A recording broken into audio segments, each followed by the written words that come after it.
발음이 안 돼서 이게 적숙밥이 힘들어요. 새로운 또 브랜드 적숙밥.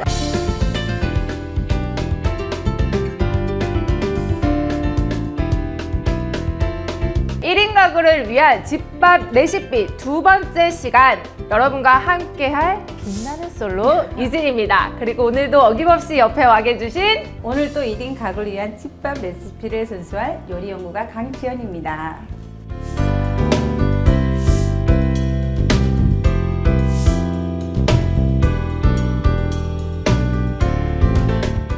선생님, 오늘은요 우리가 어떤 주제로 또 요리를 해볼 수 있을까요? 오늘의 주제는 아침밥입니다.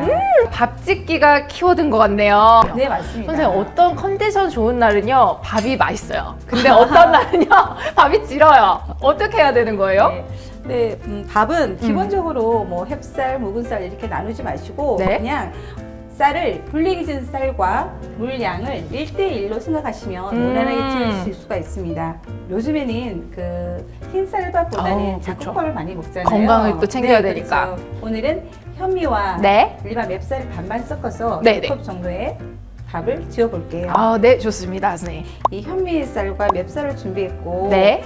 현미쌀 같은 경우에는 약간 그 물을 좀 부어서 조금 더 불리는 시간이 길게 네. 하셔야 돼요. 일반 그 압력밥솥일 경우에는 상관이 없는데 네. 저는 일반 전기밥솥을 하기 때문에 미리 좀 불려서 사용할게요. 네. 선생님, 전- 불릴 때는요 네. 현미 따로, 맵쌀 따로 불려야 될까요? 아무래도 얘가 같이 불려도 상관없지만 네. 현미쌀이 더 단단하기 때문에 불리는 시간이 길잖아요. 그래서 얘를 미리 불려놓는 게 좋죠. 현미를 우리가 먼저 불렸고. 네, 불렸고 그다음에 이제 맵쌀을 넣어서 네. 한 컵 넣어서 네. 식힌 다음에 물을 한 2분 정도 갈아주시면 되는데 아까도 말씀드렸듯이 밥은 네. 항상 어떤 그 컵은 상관이 없어요. 네. 종이컵을 쓰시든 이런 계량컵을 쓰시든 상관없는데 네. 항상 불린 후에 쌀 양이 아니라 불리기 전에 쌀 양과 물 양을 똑같이 하신다 생각하시면 실수가 없이 밥을 지으실 수가 있을 겁니다. 그러면 쉽게 1대1 비율로 네, 그렇죠. 기억하면 네, 되겠네요. 네. 이렇게 해서 맵쌀을 들어가서 한 30분 정도만 불리시면 태에 받쳐서 물을 뺀 다음에 밥을 지으시면 되는데요. 네. 밥솥을 이용해서 한번 해볼게요. 네, 좋습니다. 네. 쌀을 제가- 불렸어요, 네, 선생님. 그렇죠? 30분. 현미쌀은 조금 더 불렸죠. 네, 그리고 맞아요. 이 쌀을 체에 받쳐서 물기를 틀어야 되는데 이 상태에서 물기를 제대로 틀지 않으면 물량이 더 많아지잖아요. 그렇죠. 1대1이라는 개념은 물을 다 틀은 상태에서 1대1이기 때문에 여기서 물기가 남아있으면 네. 밥이 분명 1대1로 했는데 질어질 수가 있는 거예요. 체에 받쳐 물기를 뺀 쌀을 밥솥에 넣고 아까 여기로 2컵을 했거든요. 네. 그러면 물도 여기다가 똑같이 그냥 일반 전기밥솥 한 치사만 누르주시면 네. 얘는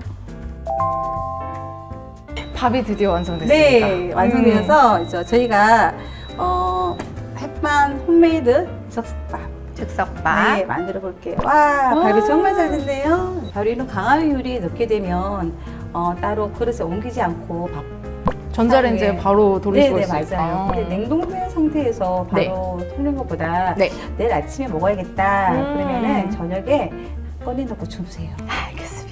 저는 이렇게 밥을 했을 때 바로 넣는 게 좋은가요? 아니면 좀 식은 다음에 넣어야지 다음날 먹었을 때 맛있을까요? 그런 게 좀 있나요? 완전히 식었을 때보다는 네. 한 김을 뺀다 그러죠. 지금 뜨거운 상태에서 나왔기 때문에 네. 1, 2분 정도 네, 네. 있다가 뚜껑을 닫아서 냉동 보관. 보관하는 게 좋죠.